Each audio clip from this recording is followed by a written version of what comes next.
Sí, es una presencia la de Lucho. Además, como era, ¿no?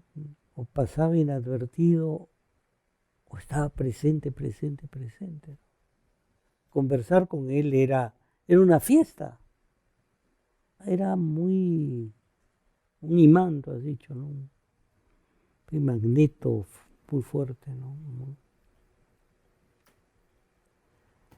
Sí, pues, así es, Luis.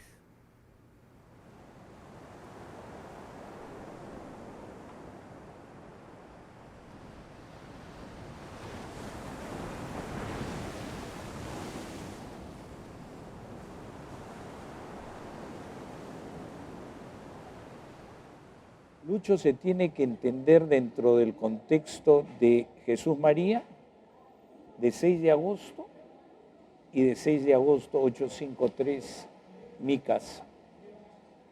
Jesús María, por algún misterio, la cuadra 8, 9 y 7 de 6 de agosto, era una casa de muchas familias inmigrantes, ya sea de padre y madre inmigrantes, o de padre inmigrante, o de madre inmigrante.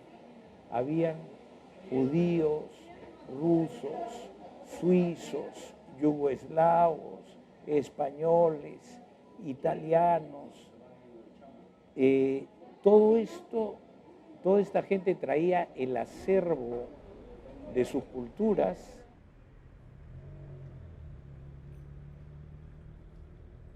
Más nos preocupábamos a jugar pelota, fútbol, en toda parte de esta calle, todo hasta el fondo, a partir de lo que es el edificio, por decir algo, y después a la vuelta. Lucho no participaba en esto. Lucho era negado para jugar fútbol, para hacer una serie de cosas. Otra cosa que Lucho no hacía, no jugaba trompo, no jugaba ñocos, no jugaba esas cosas, palito chino. Nosotros jugábamos todas esas cosas acá. La única cosa, los carropatines sí, porque los carropatines tenías que hacer pues tu diseño, usabas tu ¿cómo se llama? Tu caja de madera, tenías que hacer el timón, poner los patines y nos íbamos a correr los carropatines acá a la espalda. Él sí, ahí participaban, también Carlos y todas esas cosas. En mi casa, mi padre, actor de teatro aficionado, y mi madre, una española muy memoriosa, inclusive cuando lo usaban de apuntadora no tenía que leer ningún papel. Los dos llegaron a ser dueños de una tienda que había pertenecido a unos italianos. Mi padre se aficionó a la ópera muchísimo y aparte los dos eran muy memoriosos. Recuerdo que mi padre un día pasando por su cuarto me llama y me hace leerle Cual mágico sueño de Estambul, su perfil presenta destelloso, la niña de la lámpara azul, y me dice, ¿qué te parece? Yo era chiquito y le digo, lindísimo, pero no he entendido nada, eso no importa. ¿Ya? Y después nos llamaba a Lucho, a Max, a mí, me decía, venga, y decía, hay quien fuera Exipila que dejó la crisálida, la princesa está pálida, la princesa está triste. Recitaba a Darío. Después jugamos al pozo de impiedad, que para mí de chiquito era terrible. Separamos de la cama y la pared y Lucho y yo luchamos contra Max a tirarlo al pozo de impiedad. Y le hacíamos cosquillas, ¿sabes? Pero cuando a mí me iban a tirar al pozo de impiedad, era terrorífico, porque el pozo de impiedad era impío. Muy fuerte también cuando estuvo enfermo. Lucho tuvo una pleuresía que lo tuvo en cama 2 meses y medio o 3. En esa época se tomaban todas esas precauciones. Y ahí nacieron varias cosas en él. La afición a la astronomía. Estoy hablando de un chiquito de repente 8 años o 9, o no sé. Con los libros de Tomás Solá, este astrónomo catalán español. Cuando nosotros nos enfermábamos, mi madre nos traía un libro, acá, para que estuviéramos ahí, cualquier cosa. Y no me acuerdo si leyó Lucho o leí yo un libro de Giovanni Guareschi, El destino se llama Clotilde.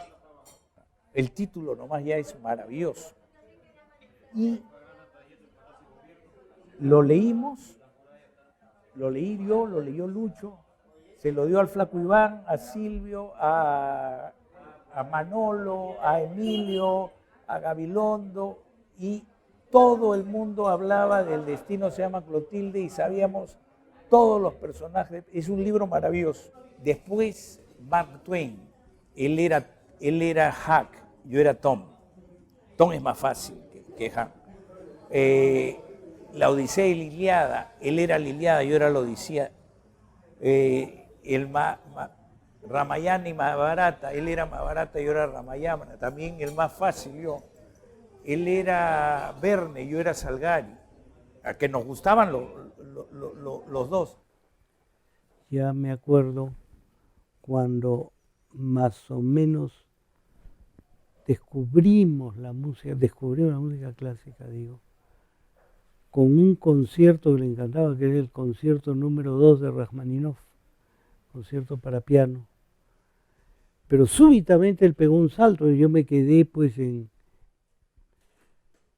Rachmaninoff, Chopin, de repente Tchaikovsky, el concierto.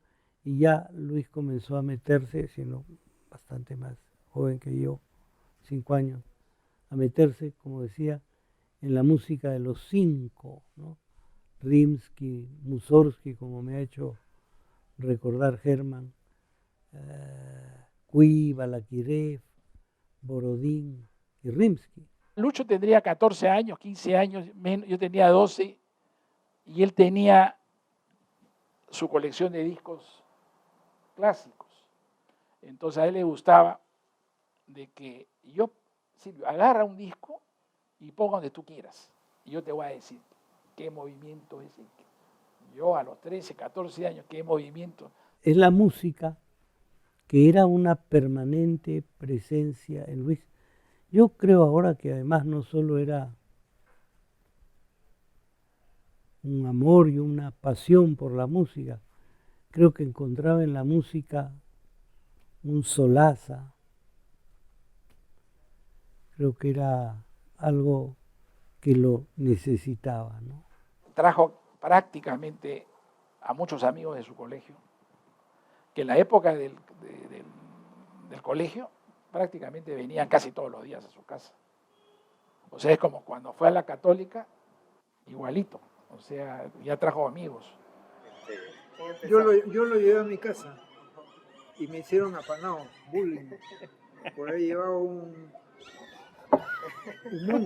mungo a la casa. ¿De dónde te has conseguido? No, es que realmente era un personaje singular.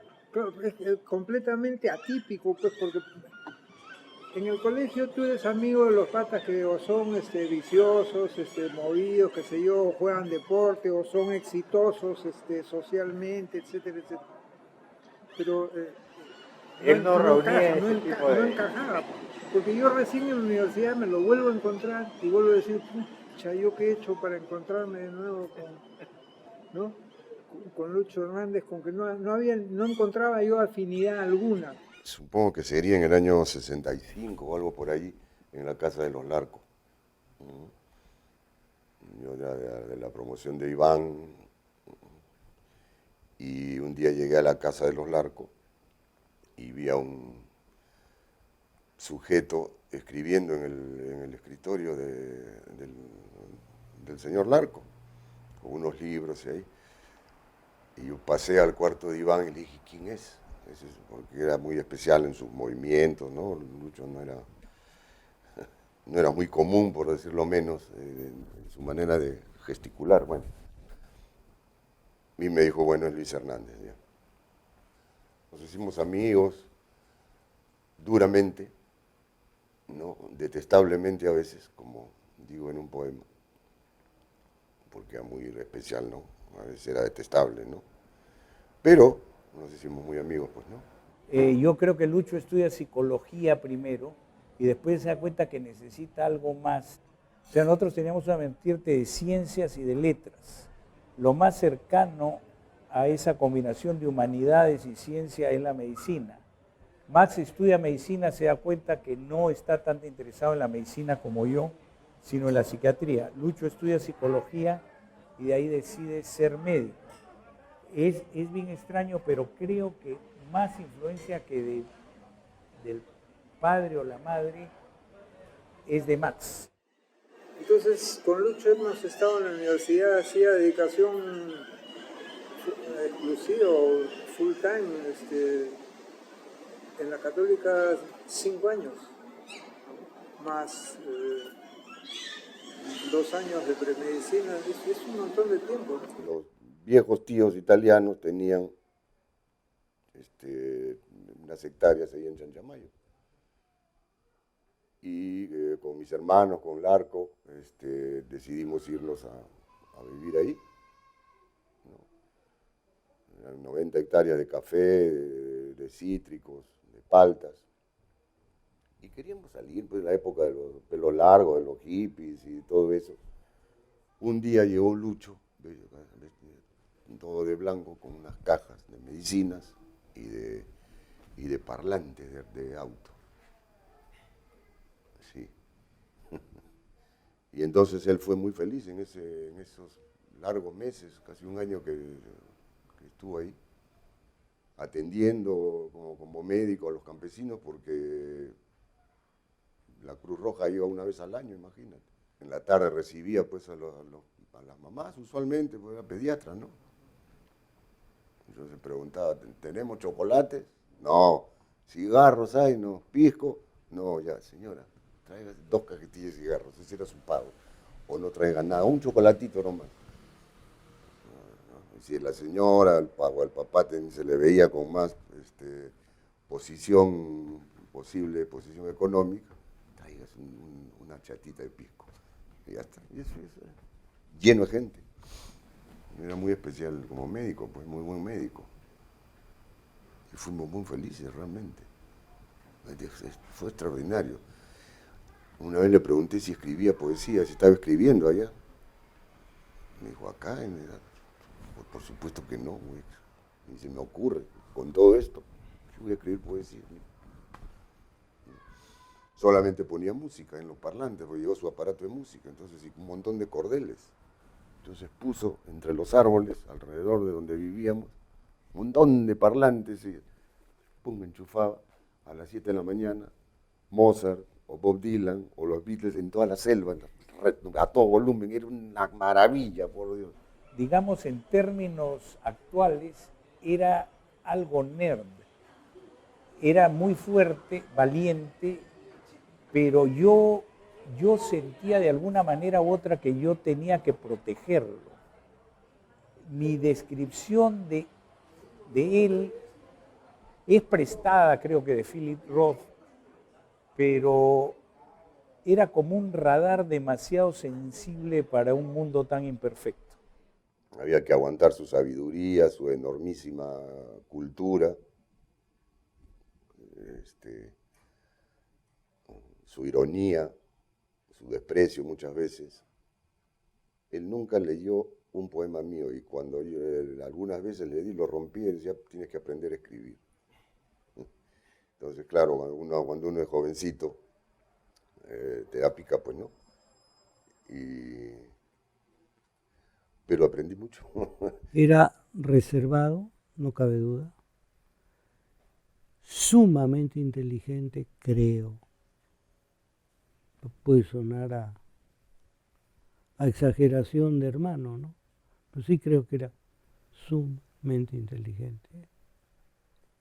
Sensible hasta la pared de enfrente, casi como una cuerda de violín. Como yo se podría decir, a sonar terrible, ¿no? Tenía una sensibilidad de loco, pero sin la tendencia a enloquecer, ¿no? Era singular. O sea, no era como suelen ser la gente normal, no normal, sino común y corriente, digamos. No, o sea, tenía actitudes inéditas. para mí, por lo menos, que era el chibolín, pues, o sea, mocoso. Claro, ¿No? claro. Pero- Claro, Sí, pues. ese es otra cosa. Entonces, actitudes no encajaba comerciales. dentro ¿cómo se llama? De lo convencional, definitivamente para nada. Lucho era muy tímido, muy callado la boca, ¿no? Él no hablaba mucho. A veces se soltaba, pero muy rara vez. Era muy especial o a veces era hiriente, más que irónico, ¿no? Pero no hablaba mucho él. No era mucho de discursear ni de teorizar, no le gustaba eso. Lo cochineábamos pues ahí en el café, ahí en el Chifo. ahí Es en que el Chiquito. cochineo era parte de la vida. Es que si tú no conoces eso, no era has, bullying, vi- ¿no? Era distinto. no has Cochineo, vivido. La Pues, ¿no? dinámica. Vicio. Claro, Sí, o sea, y mucho de acá, ¿no? el que no tiene correa está frito, ¿no es cierto? Y Que se a pica Lucho pierna. le enseñamos qué cosa era tener correa, pues, porque Lucho era endeble, en eso era debilucho Hernández, ¿no es cierto? En el sentido de que, pucha, se picaba con una facilidad, entonces ya ni caso le hacíamos porque era muy fácil, ¿no es cierto? Una de las cosas más rentables que logramos fue aprendernos el himno de Guadalupe, Y se usaba, ¿no? ¿no? Lo usaba. Porque cuando llegamos a un sitio y ya no A un teníamos ni un céntimo, arrancábamos a cantar el himno de Guadalupe y de todas maneras habían 2 o 3 en cualquier cantina de Lima, así, que eran exalumnos. Y nos Claro, invitaban. y entonces como era, cada promoción era como de 40 aulas. Sí, ah, ¿no? Entonces sabíamos el nombre de 3 profesores, con eso nos sobraba y entonces no acabábamos nunca, ¿no? Entonces, bueno, pero aún en esas situaciones de repente Lucho se desaparecía. Y una de las recomendaciones de su mamá, por lo menos Tiene su en mi magia caso, esta ¿no? playa Cuando yo todavía. paraba con él para todos lados, era que no lo dejemos solo a Lucho. Va a una fiesta de Año Nuevo y le decía a uno de los del grupo, de ese grupo, oye, yo a las 2 de la mañana voy a llorar. Entonces mi amigo, que es amigo, lo conocía, ¿sí? Él agarró y después se fijó que eran las 2 de la mañana y a las 2 de la mañana estaba llorando Lucho. Lo dejó, lo pasmó. Le regalaba cosas a los policías y obviamente los policías se ponían nerviosos. ¿Qué le pasa a este? ¿No?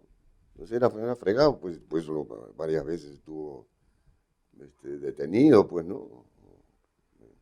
Entonces, era un tipo difícil, no era un ángel ni mucho menos, era un tipo muy difícil.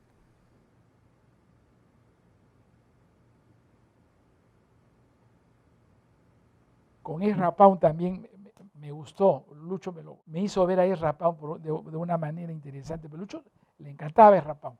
Pero cuando supe su historia me gustó más.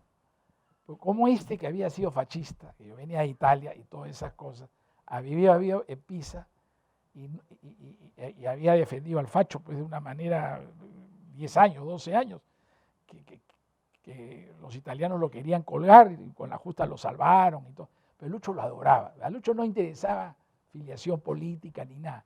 Además, el nombre Ezra Pound sonaba maravilloso, sonaba bonito. Lucho era eso, de eso de encontrarle las cosas a la... Sé que si llegaras a mi barrio, él estaba pensando en la esquina, los muchachos dirían en la esquina, ¿qué tal viejo che su madre? Eso es verdad. Duramente recuerdo tus poemas, viejo Fioca, mi amigo inconfesable. Fue una de las cosas. Y después el bosque de los huesos. Tenía cosas así que llegaban fácilmente a cualquiera que no era muy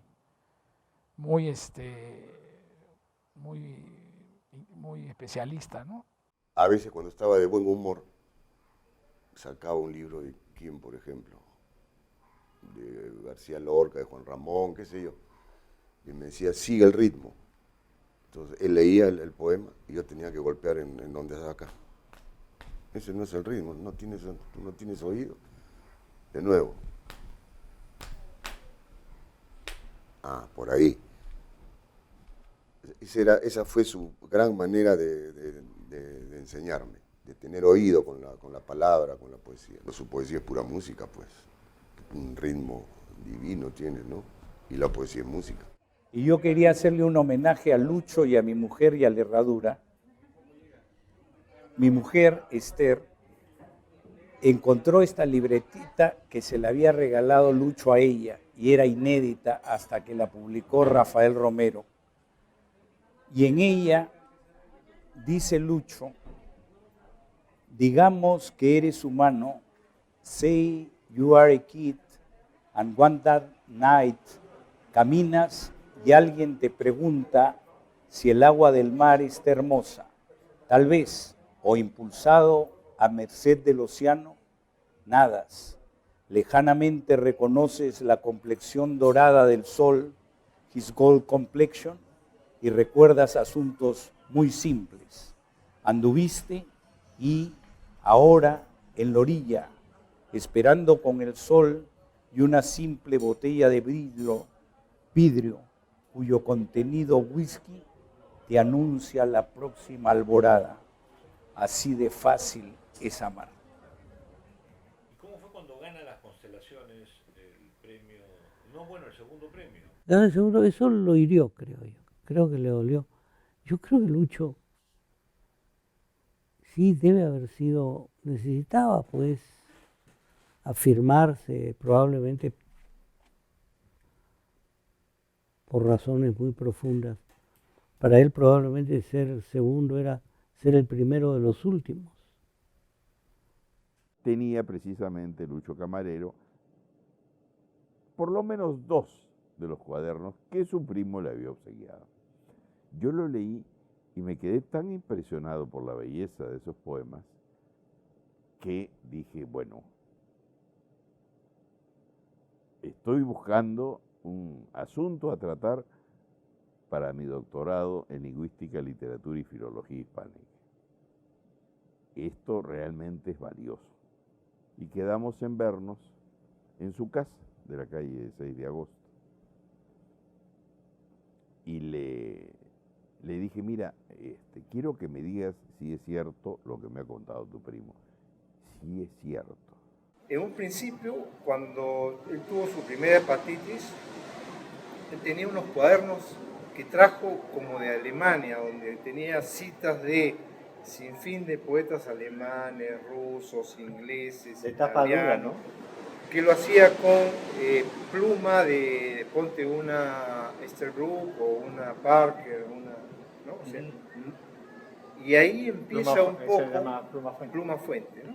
Empieza, y de repente en eso a veces ponía pegaba Snoopy, una tirita cómica de Snoopy, de repente una tira cómica del oeste, Como por un ejemplo, collage, ¿no? algo así. Nunca me olvidaré una donde dice el piel roja, dice hombre blanco siempre metido. Cosa que es Cosa que es importante, ¿no? absolutamente cierta. Así es, así es. Entonces, No, poco a además hay una poco cita. comienza él a entrar con su propia cosecha. Yo administro, no te preocupes. Vale decir, ¿Decir vos? cambia de las citas, los cuadernos de las citas, muy prolijos en su escritura, a su propia poesía, añadiéndole pentagramas, malaguas, elefantes, jirafas, el hombrecito del patinete con su lacito, que es Mozart siempre o casi siempre, y demás personajes que ahí había una carátula bellísima de uno de sus cuadernos, que era una naturaleza muerta, con manzanas, con cosas así, que creo que ha regresado, no sé, está en la Católica. Cosas por el estilo, fue perfeccionando y se hizo todo un mundo de ese tipo de cuadernos que iba regalando a diversos amigos y amigas, ¿no? Me cautivaron hasta 2 cosas, ¿no? En primer lugar, esa conjunción muy original de un sentido lirismo, habiendo robado lluvia de tu jardín y tocado tu cuerpo, me duermo, no se culpe a nadie de mi sueño, con el sentido del humor. Dios firma sus obras con letra de primarioso. Entonces, de alguna manera, esto me ayudó a entender la vida y lo pude conjugar hasta con la herencia literaria de mi propio padre y de mi abuelo Leonidas.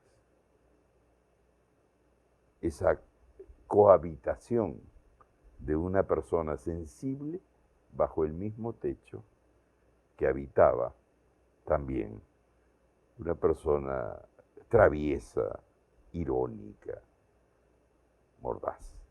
Él andaba con los plumones en los bolsillos. Entonces iba caminando y pasaba una bodega, una librería, compraba 2 o 3 o 1 de esos cuadernos espiralados, ¿no? Y escribía, pues.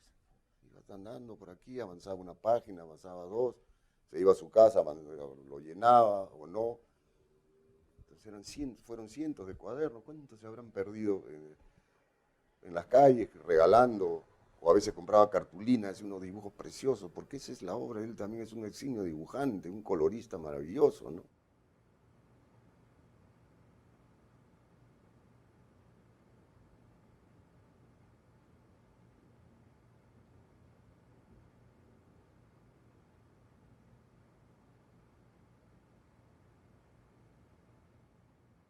Una vez veníamos de no sé dónde en el Volvo blanco y yo manejaba, porque era muy malo manejando además. Daba miedo cuando manejaba el auto. Bueno, y había comprado una cartulina, un pliego de cartulina. Y solo dibujo. Y una cosa preciosa. Y yo estaba a punto de decirle, oye, ese para mí me lo regalas. Y de repente me dice, Luis, para. Me detuve, había un policía ahí dirigiendo el tránsito. Bajó y se lo entregó al policía. Me dijo, vámonos. Qué horrible que fue. No perdí, pues, pero ya esas cosas tenía, ¿no?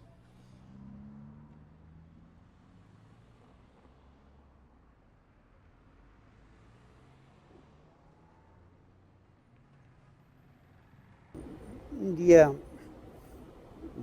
creo que era el año 71, 72, más o menos a las 12 del día, yo venía con mi madre y con mi hermano Manuel del Hospital Oaiza. Ahí trabajaba mi padre. Cuando agarramos esa callecita del costado de Neoplásicas, en Alfonso Ugarte, donde quedaba el mortuorio, una calle triste, quedaba el mortuorio de Neoplásicas. Y en una curva daba a la primera y segunda cuadra de Teodoro Peñalosa, donde yo vivía. Yo vivía en la cuadra 2 de Peñalosa. Entonces, antes de la curva había una caseta de teléfonos. Cuando vimos una persona que estaba parada, supuestamente llamando, ¿no? Más o menos como a 10 metros de llegar a donde esta persona, se sale y empieza a caminar para la dirección a la colmena. Y mi madre se da cuenta y dice, el señor ha dejado un cuaderno, anda, entrégaselo, ¿no? Entonces empezamos a llamarlo y este señor, en lugar de parar, empezó a caminar más rápido. Entonces mi hermano, anda acá, alcánzalo. Y mi hermano no pudo correr más rápido que ya sabemos que era Lucho. Y era una serie, por ejemplo, de los cuadernos de Atlas que habían sacado los caballos de paso. Una serie de caballos de paso habían salido y este era uno de los que no había, ¿no? O sea, este cuaderno que yo tengo era el cuaderno que faltaba, creo, de la serie que sacó Atlas de los cuadernos, ¿no? Él escribía en cuadernos y los cuadernos los regalaba a él, a quien él quería. ¿Y qué pensó de eso? Eso me emocionó. La actitud esa que él tiene de regalar las cosas a la gente, de enfrentarse a los policías, decir cosas, ser impertinente, ¿qué cosa es eso? Eso no es gratis, ¿no? Eso no es gratis. La actitud, su actitud ante la vida no era gratis. Ser un rebelde o ser duro con determinadas cosas es su actitud política, pues. Que le dije a Omar, oye Omar, ¿sabes que estoy haciendo esto? te interesaría publicar la obra de Lucho Hernández, que además él quiere que se llame Vox Horrísona, latín clásico, Vox Horrísona. Claro, me dijo. Le expliqué la historia que te estoy comentando a ti. Me interesa. Ya yo la publico. Vamos a hablar con él. Y bueno, se puso de acuerdo con Lucho Hernández para esa edición. Y solo puso Lucho como condición que él dibujaba la cubierta, la tapa. A mí me llamó la atención porque todo el afán de Lucho era, al haber escrito en cuadernos y después regalarlos, hacer que su obra desaparezca. Que cada cuaderno de esos tuviera un lector o dos, y adiós. Entonces era una contradicción que tomara la decisión, adoptara la decisión de publicar en un tomo. La otra recuerdo es cuando presenta su obra en el Instituto de Cultura, que no se graba ni se filma. ¿Por qué? ¿Estás seguro que estaba filmando, grabando? Pero no. Y fue impresionante, ¿no? Fue una performance. Fue de blanco. Era muy fuerte. Fue genial, pues. Ya estaba él, bueno, no muy bien, ¿no? Y salió el libro blanco, pues, ¿no? Es el libro blanco el que se presenta, ¿no? Y fue, pues, tostadito, todo de blanco, sus patillas, y dio una clase de lectura y de manejo de público que ya quisiera cualquiera haber hecho una cosa así, pues, ¿no? Lo quisimos raptar, pero no se pudo, ¿no? Para llevarnos a jaranear por ahí, andar por las calles, pero no se pudo, pues. Esa fue, creo, la última vez que lo vi.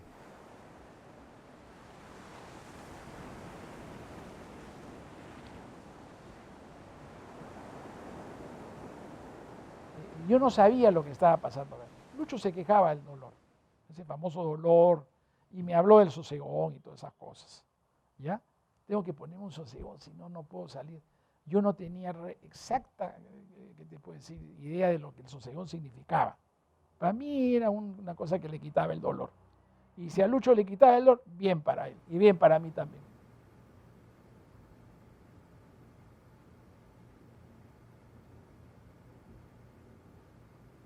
Él vino a visitarme a Londres, nos embarcamos en Dover, pasamos a Francia y fuimos yendo hacia Italia, Trieste, y luego entramos a Yugoslavia. Y fue maravilloso porque conversábamos horas y horas y horas y horas. Y fuimos a Saint-Maurice. Ahí también nos pusimos a hablar. Uy, me tiró un rollo sobre los Alpes, cómo se habían formado, en qué periodo, las plantas por ahí que habían. Fue una de las cosas más lindas, pero era para mí tan evidente ya que era un absoluto paréntesis, ¿no? Frente a algo que lo estaba haciendo sufrir mucho, ¿no? Y entonces, claro, yo prefería quedarme con la alegría del paréntesis que percibir con más hondura el sufrimiento que también él trataba de negar, ¿no? Era muy estoico frente al dolor, eso es otro rasgo de él, ¿no? Aguantador del dolor, ¿no? Cuando él estuvo en la época mala, cuando él fue a visitar a mi mujer y a mí a San Luis, Missouri, Él estuvo perfectamente bien durante 2 meses. Yo creo que él tenía una necesidad de familia. Yo no es decir que estaba perfecto cuando yo estaba aquí en Lima, pero mientras yo estuve aquí en Lima, él no estuvo realmente mal.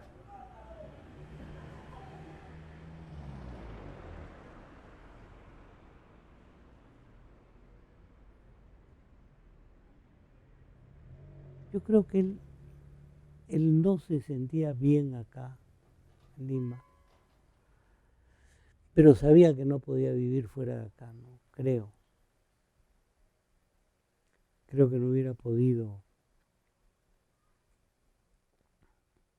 desprenderse de eslabones afectivos muy fuertes, ¿no? La familia era muy fuerte para él, mucho. Los padres. Y de nuevo, a veces siento pues que debimos estar más juntos después a mi regreso de Inglaterra, ¿no? Pero tuvimos lo que se podía, ¿no? Pero no lo que hubiera querido, ¿no? Porque bueno, la vida pues, ¿no?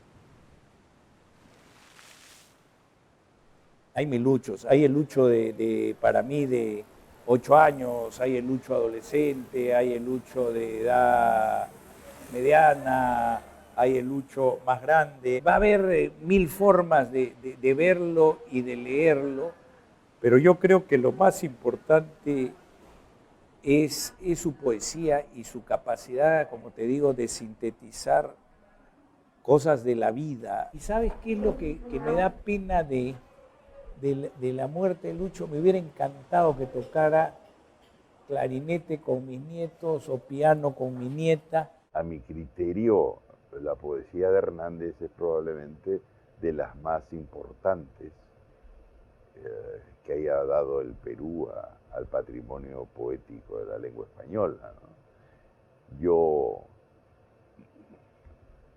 ahí lo estoy parafraseando, siempre lo supe, ¿no? Siempre lo supe. Debo admitir, es verdad, que jamás imaginé que 40 años después de la partida de Lucho Hernández, yo iba a estar hablando y diciendo lo que acabo de decir. Gracias, Lucho. ¿Algún momento que le parece a usted especial, que lo guarda con cariño, que resuma un poco su relación? A veces siento que va a tocar el timbre de la puerta de la casa y se va a aparecer. Te he puesto, Hernández, en el librero. Por fin tú, en el librero, mi amado y detestable. Con tu cara en una fotografía, con tu voz que recuerdo y oigo, con lo que tu mano hizo para gracia y honor de los solitarios, el azul añil, el verde, el amarillo, la coronación de Mozart, las artes médicas y el box, acompañándote en la travesía, y ellos también acompañándote, los judíos, los negros, algunos ingleses, 14 españoles y Rafael Sanzio. Digamos que estás decentemente acompañado. La travesía será larga en mi librero, en todos los libreros donde ahora habitas, serenamente y sin dolor.